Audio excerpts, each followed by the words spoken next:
last time what we saw is that if you take if you have this epsilon regularity condition, it's useful for counting substructures. So I mean, we only saw this in the case of a triangle, but hopefully it's kind of clear that that holds more generally if you wanted, if you had 10, sets of vertices, and between all 10 sets of vertices, everything was epsilon regular, then you could count, a complete graph on 10 vertices, for example, or you can count other structures.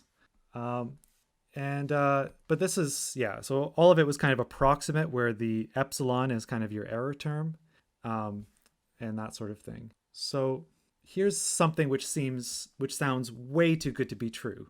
Like, this sounds like it's got to be false, which is kind of maybe leading you to kind of guess that it's probably true.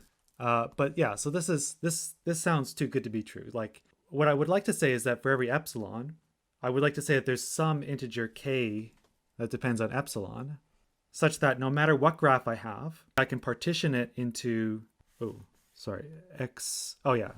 up to xk for some k at most k naught, such that pretty much every pair of sets is epsilon regular.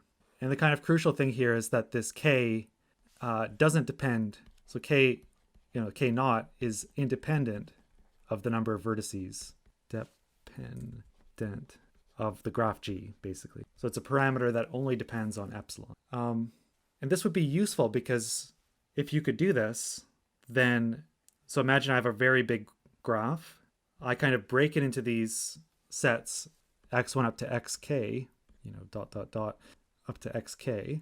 And if I had these sets, x1 up to xk, and I knew that pretty much every pair of them, like between these, it's epsilon regular, I've got epsilon regular. Maybe there's some bad pairs where it's not epsilon regular. These are this is a bad pair. But if pretty much all the pairs were epsilon regular, then, for example, I could use this this lemma from last time, this counting lemma, to basically count the number of triangles that go between any three sets of parts. Right? I could say how many triangles go from x1 to x2 to x3. I could count that. It'd be accurate up to some epsilon error. I could say how many triangles are there here. I could basically count all the triangles up to some error. And I could do that in kind of a time which only depends on epsilon and not on the graph. So it's like finite time in some sense, if I know all the densities between all the parts. Right, so this does sound too good to be true, but we're going to show that the answer is yes. So we're not showing that today. I'm going to kind of state the theorem, but then next week or something we'll prove the theorem. So the theorem I'm talking about is actually usually written, we use the word lemma for some reason, but it's a pretty profound theorem. So it's called the Semirettys regularity lemma. So it says that, so formally it says that for every epsilon and for every t, so this parameter t, we'll kind of see why this is useful later, but yeah, let's not worry. So I'll explain in a second. So for every epsilon and every t, there exists a number k naught that depends on epsilon and t, such that for every graph G, I can partition the vertices into k classes, x1 up to xk, such that three things hold. So the first thing is that, practically all the pairs are epsilon regular. When I say practically all the pairs, I'm allowing epsilon k squared of the pairs, so an epsilon proportion of my xi xj's. I allow just epsilon k squared of them to be non-epsilon regular. Okay, I haven't even said what k is, but I'll say that that's coming in the next condition, or maybe the last condition. Oh yeah, it's maybe the last condition. So the second condition is so also this is something we didn't even mention before, but so this is kind of even better. So I'm going to insist that all of my parts in this partition have basically the same size, where basically the same size means, because there's k parts in the partition. If the number of vertices of G is like a prime or something, right, then you can't divide it up evenly, if it's not divisible by k, right? So I have to allow the parts to be of size ceiling of v of g over k or the floor. That's the best I can kind of do here. So this is basically all the parts have the same size. And the third condition is the crucial one, that the number of parts k is a number that doesn't depend on the size of g. It's just a number between this parameter t that I chose in the beginning. So this t, like, I can choose t to make the parts artificially large, essentially. So if, or the number of parts, like I can say, and that's going to be useful to say that there's a, at least t parts, but at most k naught parts in the partition. So this is like a really technical statement. And it kind of depends on this definition we had last time of epsilon regular. But is it clear what this is saying? So the really profound thing about this is the third condition, right? That you can, essentially this is telling me I can approximate my graph by, so my graph has n vertices where n can be anything, but I can kind of approximate it by a bounded number of sets, x1 up to xk, where the bound depends on my error epsilon and this parameter t, but mostly it depends on epsilon, such that between all these sets, everything looks random, which is okay, except for some small number of bad pairs. That's a good question about the edges within the sets. So in, formally in the regularity lemma, we can't say anything about the edges inside the sets. But here's the thing. So that's kind of where this parameter t comes in. That's why the t is sometimes useful, because like if I just had an upper bound on the number of parts, then it could be the case that the regularity lemma gave me, let's say, 2 parts. So I've got 2 parts, and I know that the edges across look kind of random, but that's not really that good for counting all the triangles, for example, because I can't even find a triangle that goes between 2 parts. But if I artificially make the number of parts large, if the number of parts is, let's say, at least t, then you know that the size of these parts are pretty small because, they're all of size at most number of vertices over t. So if you force the partition to have at least t parts, then, and for t, which is very large, then you know that actually inside the parts, there are practically no edges, because, if t is very large, then all the parts have the same size.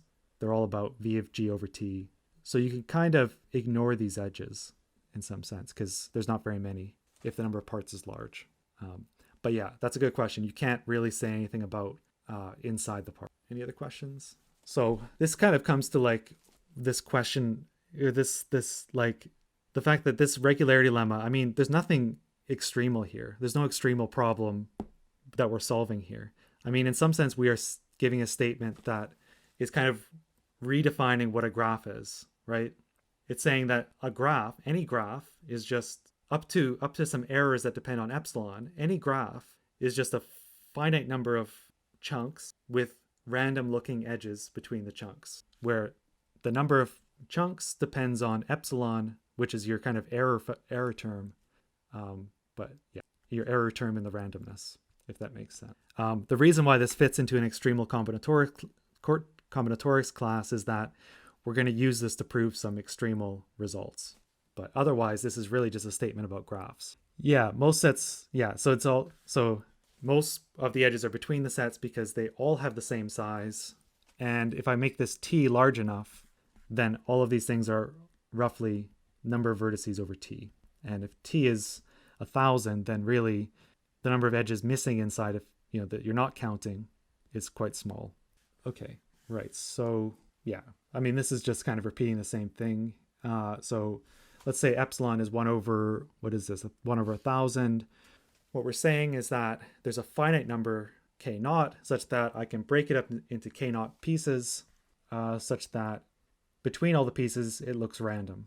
Now, there's one thing about this theorem, which is like the size of the numbers that are going to be in the proof of this theorem are something that you're not used to encountering in combinatorics. Like in combinatorics, we can understand polynomial growth. We're quite used to dealing with exponential growth. But the number of parts in these, like this, so this k naught function, which depends on epsilon, it's just a finite number in terms of epsilon, but it's going to be ridiculously large. So the number of parts you kind of typically see is like a tower of exponents. So it's like kind of 10 to the 10 to the 10 to the 10 to the, where the height of that exponent, that exponential thing, depends on epsilon. So it's a finite number, but it's a terribly large number. That's kind of, that'll come from the analysis of the proof later. Yeah, so today we're going to look at applications of the regularity lemma, and the proof is going to come after that. So here's kind of perhaps the most standard, or the most kind of common application of at least it's the first one you see in any course that involves the regularity lemma, is the triangle removal lemma. So it says that for any delta between, say, 0 and a half, there exists some gamma, depending on delta, such that, so I should say, to be clear, that this gamma, so if if delta is small, then gamma will be small. That's kind of the dependence here. The smaller delta gets, I guess I'm saying that gamma is a decreasing function, or sorry, technically gamma is an increasing function of delta. So there exists some gamma such that if G is a graph with less than gamma v of G cubed triangles, then G can be made triangle free by removing less than delta v of G squared edges. Which I remember when I first saw this and I thought, oh, that looks like easy or obvious, or I don't know. I mean, it looks innocent to me that this is saying if I have a small number of triangles, then I can get rid of all of the triangles by removing a small number of edges. But the thing is, if you try to prove this without any regularity lemma or anything, it is kind of tricky, because suppose I have delta v of G cubed triangles, or sorry, gamma. So I have some small number of triangles. How would I remove them all? By deleting edges. You certainly don't want to go through and just delete one edge from every triangle, because the number of triangles is v of G cubed, right?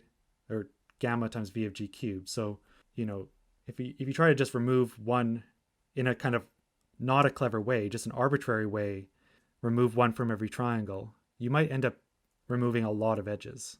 I'm going to not really say anything about the size of gamma in terms of, so the relative size of these things is going to be sort of implicit.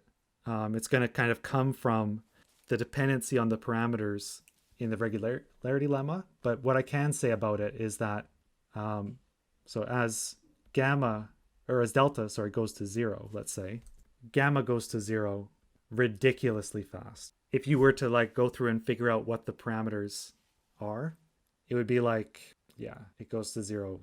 So if gamma's 0.1, delta might be 1 over 10 to the 10 to the 10 to the 10 to the 10 or something. Yeah, so here's the thing.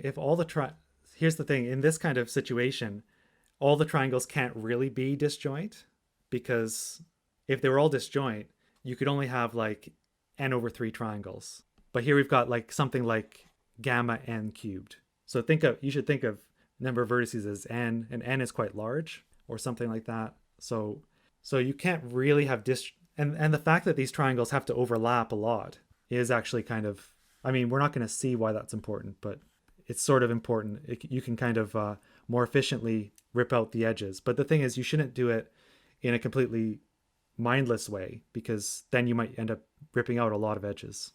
And you want to rip out at most delta v of G squared edges, where delta is some small number. This statement takes a little bit of getting used to, but maybe let's look at the proof. I'm going to prove the contrapositive. So the statement is up at the top. And so the contrapositive would say if G cannot be made triangle free by removing delta v of G squared edges, then G must have a lot of triangles. So when I'm proving the contrapositive, so I'm going to start with assuming that the conclusion doesn't hold. So here just to make it clear, this is we're going by contrapositive. So it can't be made. So G is a graph that's impossible to make it triangle free by removing only delta v of g squared edges. And now I'm going to use the regularity lemma to divide my graph into parts. So I'm going to pick some epsilon and t, and epsilon and t will depend on delta, but maybe it's easier for now to just say to not specify it and then just see what we need later. So I'm going to pick epsilon and t, and then I let k naught be as in the regularity lemma, which is this upper bound on how many parts you need in a regularity partition. So a partition where most of the parts are regular, epsilon regular. Okay, so we'll put in values for epsilon and t at the end, which will hopefully make the proof work. Okay, so I take my graph G, and what I've got so far is I've just broken G up into these parts, right? But by the way, it's important to kind of keep in mind, what do we want in our conclusion, right? So we want to show that G has a lot of triangles. We actually kind of know how to count triangles because we did that at the end of last lecture. So basically what we want to find here, I'd be pretty happy if I could find 3 parts where the edges are kind of random looking, or where all of these, in other words, all of these things are epsilon regular, and where the densities are not too low, right? If I can find that, then I know there's a lot of triangles in here, and then I'll be happy. So basically this is where we want to get. We want to find 3 things where these are epsilon regular between the 3. So maybe it's not necessarily x1, x2, and xk, but any 3 parts, and where the density, maybe I'll say dxi, xj, is not too small. And if we can find that, then we can apply the lemma from last time to count a lot of triangles in this thing. So that's kind of where we're trying to get to. But let me now say how we're going to get there. So I just take this graph G. So sorry, this picture is useful, but it's going to, actually maybe I can copy it. That's a clever idea. I'll just copy. So what we do is we first delete. So the thing is, I can't use any pairs that are not epsilon regular. I don't know what to do with them. So I start by deleting all the edges between pairs which are not epsilon regular. So I throw them all away because I can't really use those edges anyway to find triangles because I don't know what to do with them. Another thing I do is I delete all the edges which are inside of the parts, because I also don't know how to deal with those edges. If I'm using the counting lemma we did last time, we didn't use any of the edges inside of the xi sets. So I'm going to delete them.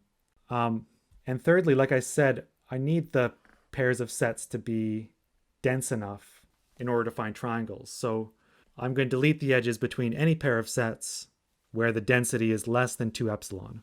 Maybe I want that to be less than or equal to, but anyway. Oh no, let's just make it less than, yeah. Because all of these things are like not very useful for finding triangles, basically.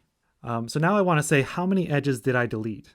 Okay, so the types of edges are repeated up at the top. So at most, how many edges of the first type are there? So how many edges between xi, xj, which are not epsilon regular? So first of all, how many pairs do I have that are not epsilon regular? Yeah, so in the worst case scenario, I've got that many pairs that are not regular.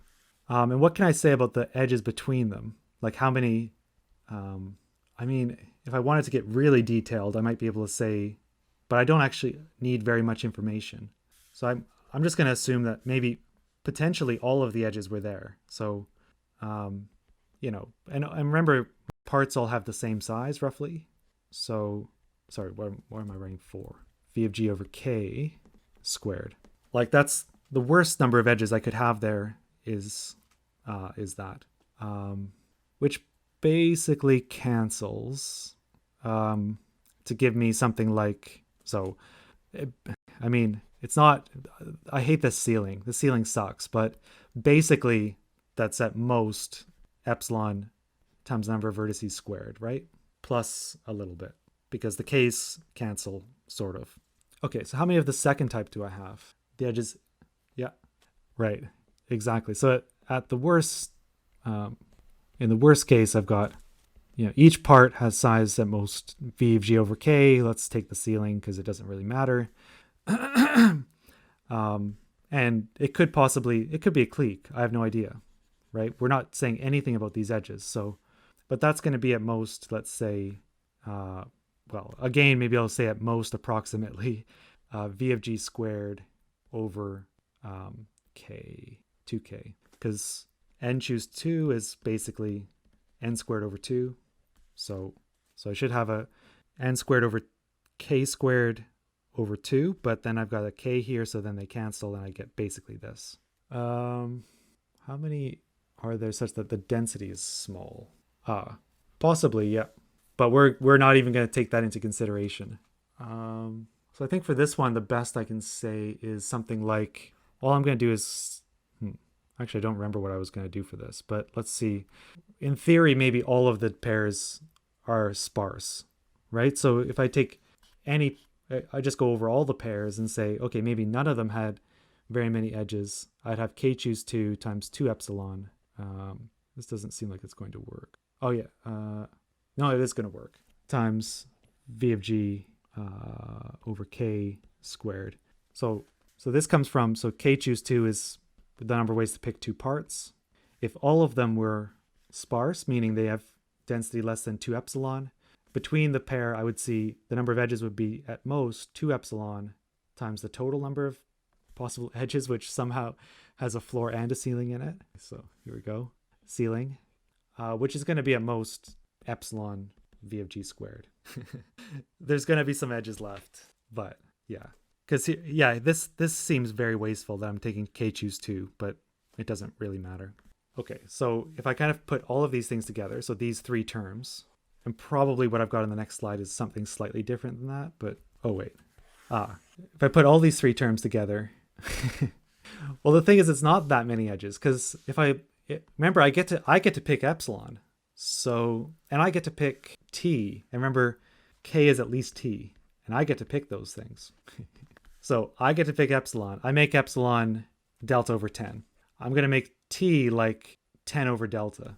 So if I make t like 10 over delta, this is, all of these things are very small compared to, so yeah, so the total is like at most delta v of g squared, right? So if I get to pick these epsilon, I get to pick the t, I get to pick the epsilon, and k is at least t, so I can make it, less than delta v of g squared.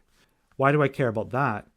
Because if I delete only delta v of g squared edges, I still have a triangle somewhere. So by the assumption, if I delete this many edges, so remember we were doing the contrapositive, if I delete delta v of g squared edges, then g still has a triangle. And what's the structure of that triangle? Well, the triangle that still survives must go between three parts, because we removed all the edges from the part. So there's no edges in here, right?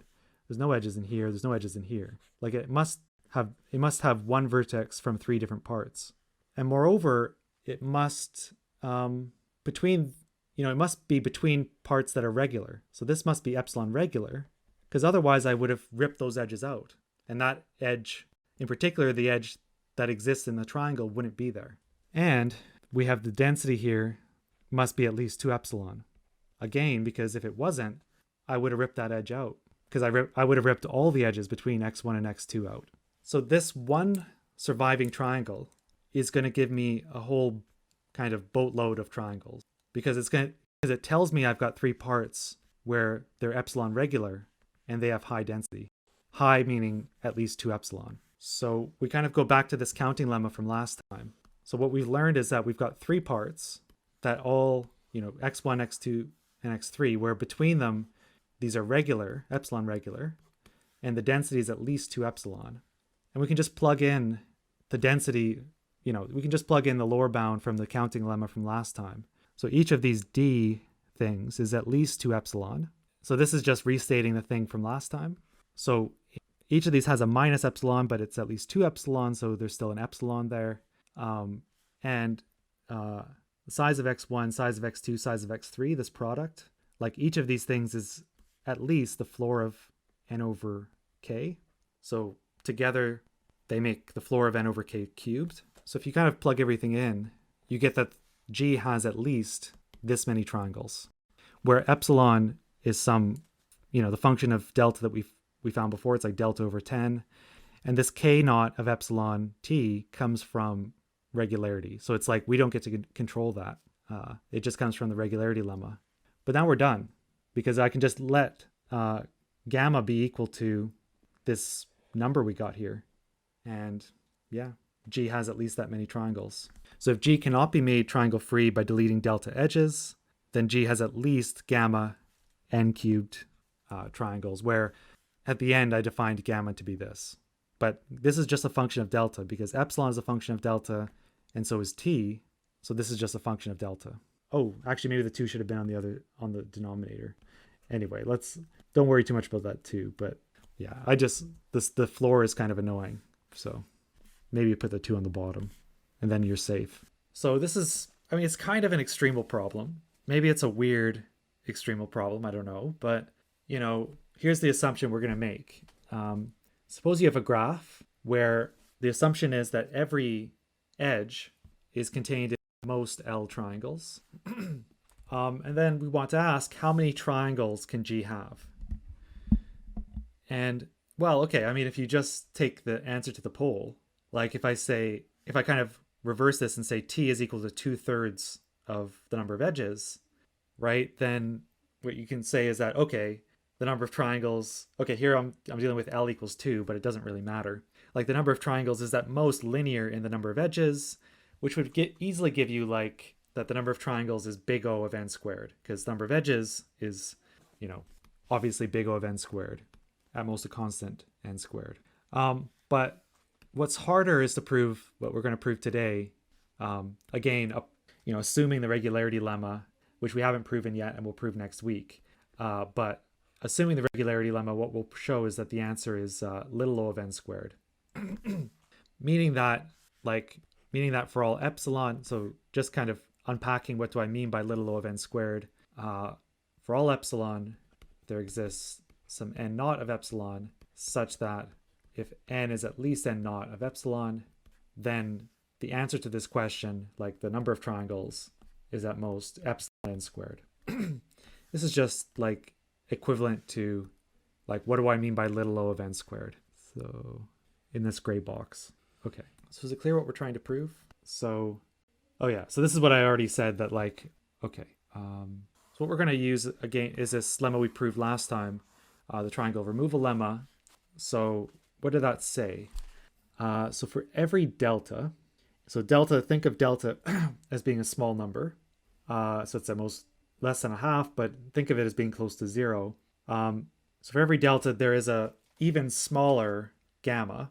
So like, remember the kind of dependency here is like as delta goes to 0, gamma goes to 0 extremely fast. Okay. But so for every gamma or every delta, there exists this gamma, but this gamma is going to be really small. But all we care about is that it exists.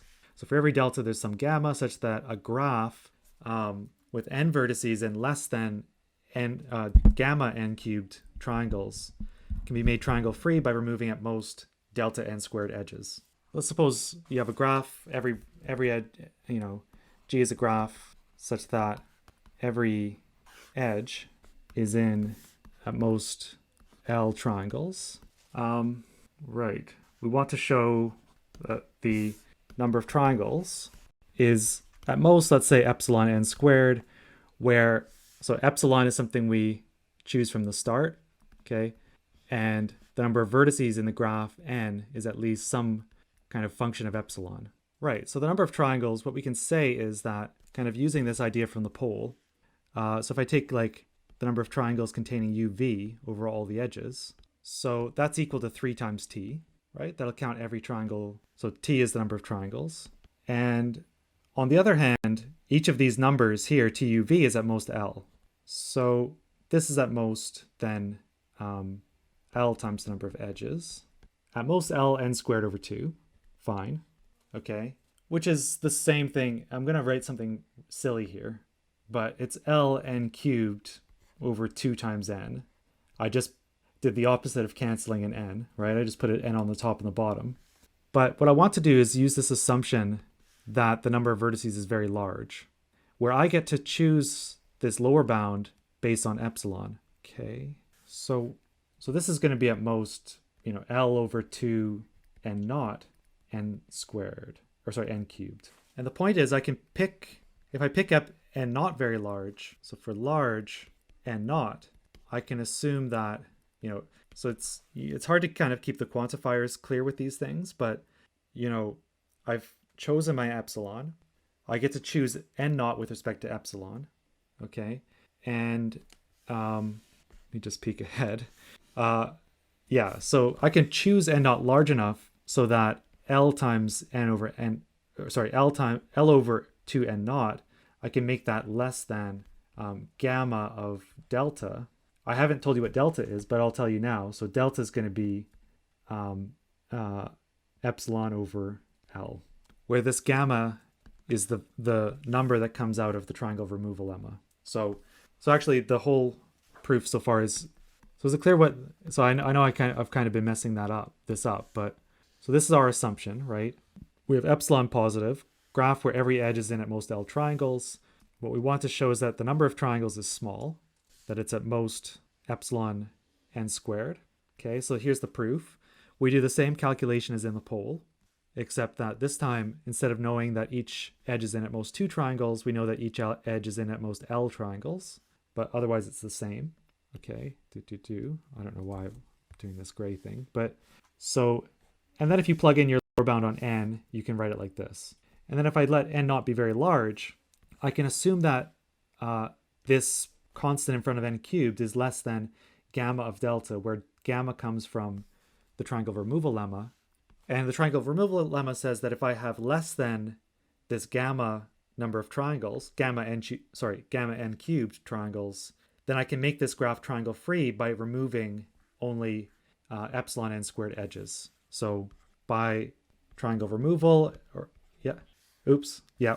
So sorry, this should be, yeah. So I want to put a 6 here, I think. So basically, I want to move this 3 to the other side, basically. So I'm not I don't want to count 3 times triangles. I want to count just triangles. But yeah, thank you for that. So that's I think that's better. So by triangle removal, and by the kind of choice of this gamma, so G can be made triangle free by removing at most delta n squared edges. So now my question is, so imagine I remove these edges one by one, right? And every time I do that, it destroys some triangles, but it doesn't destroy very many triangles, right? Yeah. So each time I do that, so each edge deleted destroys only at most L edges, at most L triangles because of my original assumption. So how many triangles could G have had in the first place? Well, it's at most L times delta times n squared.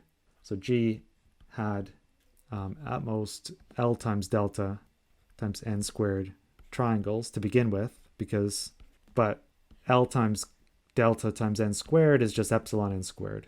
So the graph G had only at most epsilon n squared triangles, which is what we wanted to show. So sorry that was fairly sloppy at the beginning, but maybe that sloppiness slowed me down a bit. I hope it was somewhat understandable. Yeah, exactly. It's all asymptotic, and the asymptotic bounds we're getting are actually going to be pretty ridiculously bad. So, but yeah, and there's some a lot of interest in trying to kind of work out what are the correct asymptotics here. Like, how big does this n not have to be? And kind of understanding the different dependencies on parameters and things like the triangle removal lemma. But that's a really hard area of research. And there are things which are better than using regularity, but still, yeah, not that much better, I guess. Oh, so it's totally because of the triangle removal, the kind of numbers in the triangle removal lemma. So and which is inherited by the kind of dependencies in the Semirettys regularity lemma, which are terrible.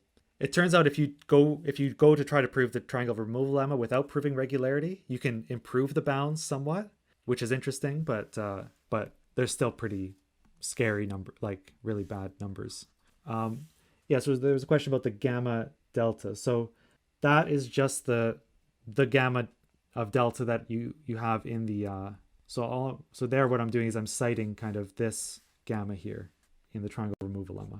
So let's look at, I'm going to specifically look at some applications of this kind of corollary of triangle removal. This thing about having every edge in at most L triangles. Here's one of the kind of most classical applications.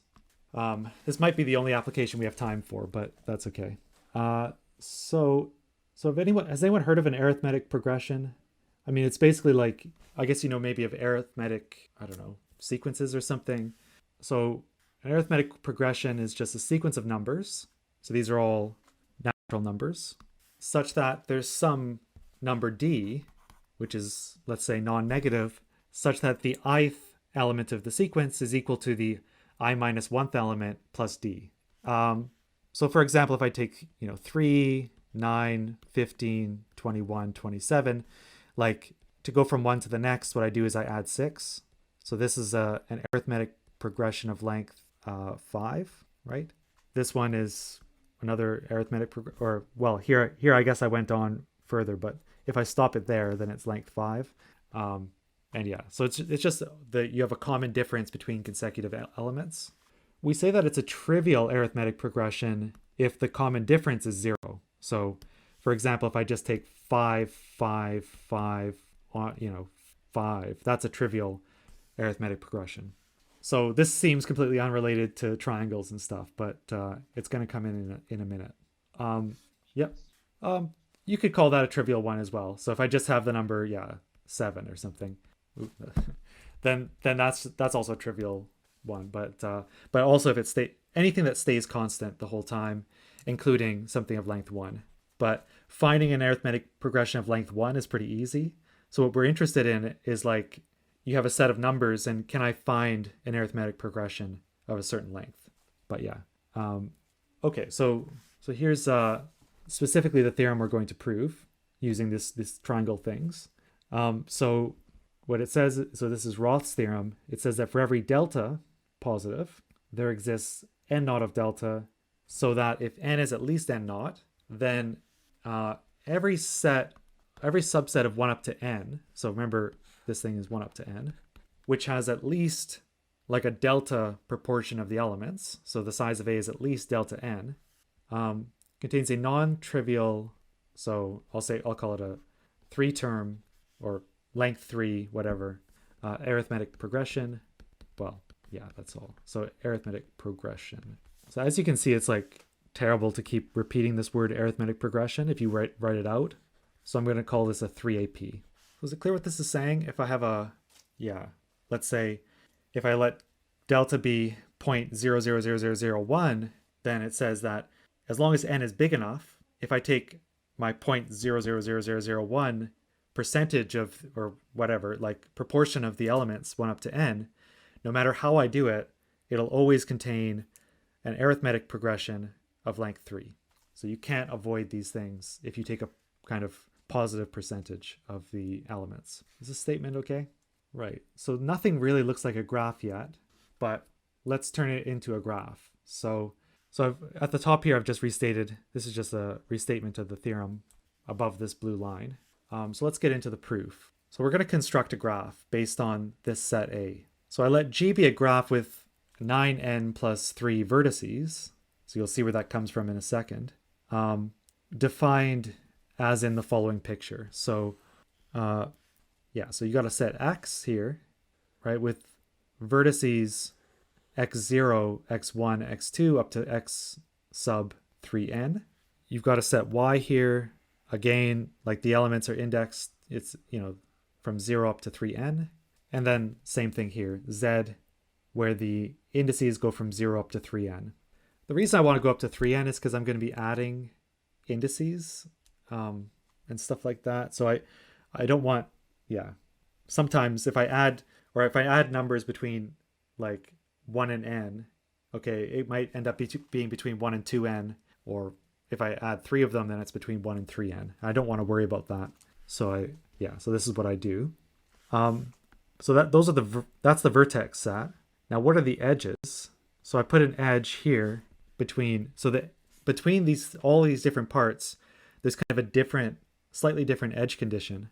So if I look at xi here and yj, I put this edge here if it happens to be the case that j minus I is an A. Okay, fine.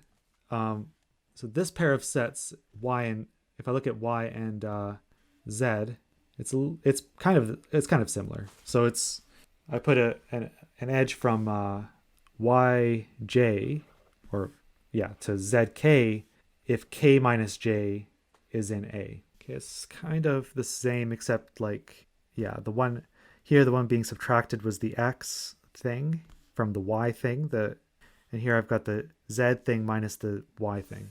And then lastly, this is the one that's really kind of different, is I take between the z and the x, I put an edge if it happens to hold that k minus I over 2 is in A. There's going to be a reason for this. So essentially the reason is what we're looking for is an arithmetic progression of length 3, which looks like, so an arithmetic progression looks like A plus D, A plus 2D. Essentially, that's kind of where this 2 comes from. That, the relationship between the first and the last element of a arithmetic progression is kind of different than the first and the second and the third. But so that's kind of where this is coming from. Is the construction clear?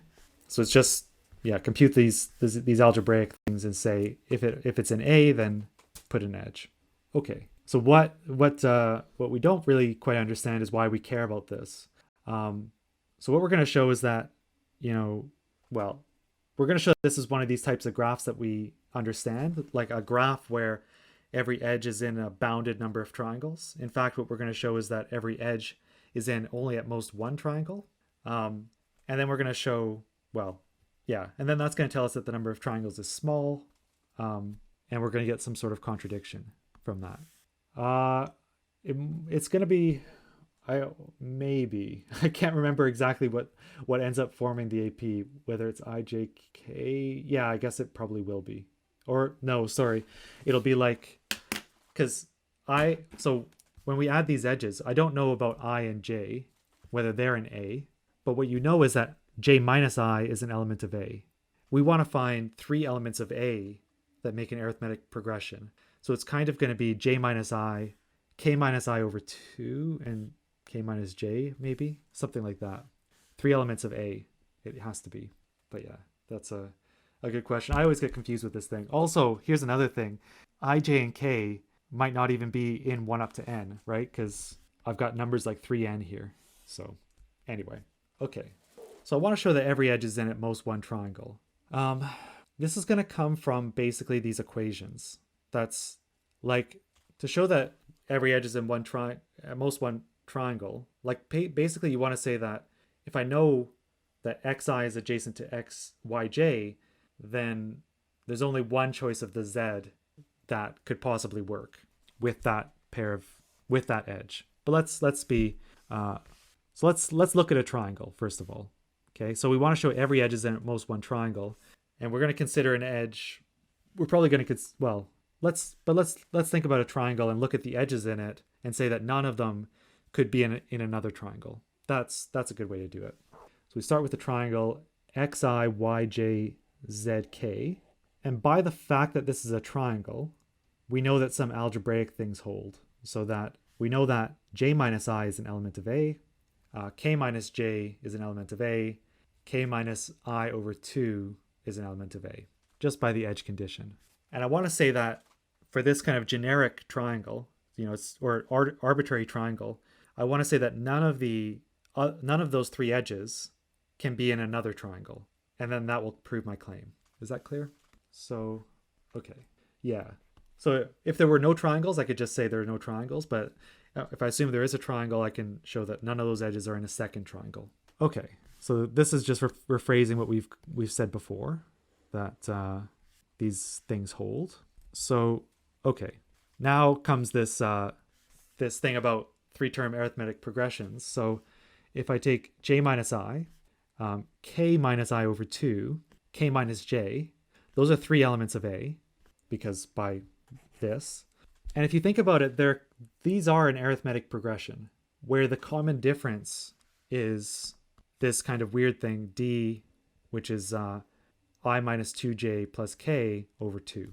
So, okay, one thing is that this d might be negative. in which case I just think of the AP going the other direction. Like if this is negative, I just think of this as my first element, second element, third element. But either way, you get a 3-term arithmetic progression. If this 3AP was non-trivial, then I'd be done, because that's what I wanted to show. I wanted to show that A has a non-trivial 3AP. So the only way that you can actually have this arithmetic progression is if actually D is 0, right? So that actually all three of these numbers are the same number, if that makes sense. So I guess to just expand on what I've written here. So if D is not 0, then A has a non-trivial 3AP, and we just say done, right? Because that's what we want to show, that every set A of a certain density has a 3-term AP. So we assume that whenever you have a triangle, like xi, yj, and xk, you always have D equals 0. But that implies that this numerator is 0. But then that implies that if I know two of the vertices xi and xj, let's say, that it uniquely determines zk, right? Or if I know xi and zk, then this equation here uniquely determines yj. And that proves every edge is in at most one triangle, because if I know two of the vertices of the triangle, it uniquely determines the third. Otherwise, you find a 3AP and you just say we're done. Is that clear? So it's all about this kind of equation thing. So my computer's not plugged in. It's gone into some sort of battery mode. So if anything gets, it says I've got time left. So, but if my video gets bad or something like, okay, right. So by the previous corollary, yeah. So suppose so remember, we proved this corollary that, so if the corollary said that if n is large, so n is the number of vertices in some graph, and G has, and every edge of G is in, so we wrote at most L, but I'll just say at most 1 in this case, because that's the graph we're dealing with here. Every edge is in at most one triangle. Then you can assume that the number of triangles is at most, let's say delta n squared. So this is what I'm applying here, that if we assume that our graph is big enough, where the number of vertices in our graph is 9n plus 3, and we assume that this is really large, then by the claim that every edge is in at most one triangle, we know that the number of triangles can't be very big, so we can make it basically as small as we want. We can make it less than delta n squared. But here's where the contradiction comes in. So we haven't used anything about the size of A yet, actually. Remember, we have an assumption that the size of A is at least delta n. We haven't used that yet. A could have been any set at this point. Now I want to use this delta n, the fact that A is large, to say that actually this graph has a lot of triangles, and that will be a contradiction. So yeah, we know that the number of triangles is less than delta n squared, and we're going to show that it's greater than delta n squared by knowing that A is big, and that's going to be a contradiction, and that'll complete the proof. So how do we know that the number of triangles is big? Well, just take any element of A, take any number from 1 up to n, and look at the triple that is ZB, Y plus A, so, and then Z, did I say Z the first time? XB, YB plus A, and then ZB plus 2A. And you'll see that this is a triangle, because if I take, so there's an edge here if the index here minus that one is in A, which is the same as saying B plus A minus B is in A. But that's true because that's just A. This edge is here if that index minus that index is in A, which it is. It's again equal to A. This edge is here if that index here minus that one over 2 is in A, and it is, because it's just A. So this gives us a way of constructing n times A triangles, which is going to be at least, okay, so here's where the contradiction comes in. Okay, maybe somewhere there should have been a strict inequality to make this actually work. But anyway, let's say this is bigger than delta n squared. But so it's a contradiction, basically. However you look at it, it's a contradiction. There maybe should have been a strict inequality somewhere, but it doesn't matter. So I kind of assume that looks weird, but if you go through the steps, it's actually not that hard to verify any individual step. The hard part is kind of understanding how on earth did we do that? Like, how did we have that as our, the kind of overarching plan, maybe the big picture is what I'm looking for, maybe wasn't clear, but yeah, it's not too hard to prove using regularity, using triangle removal.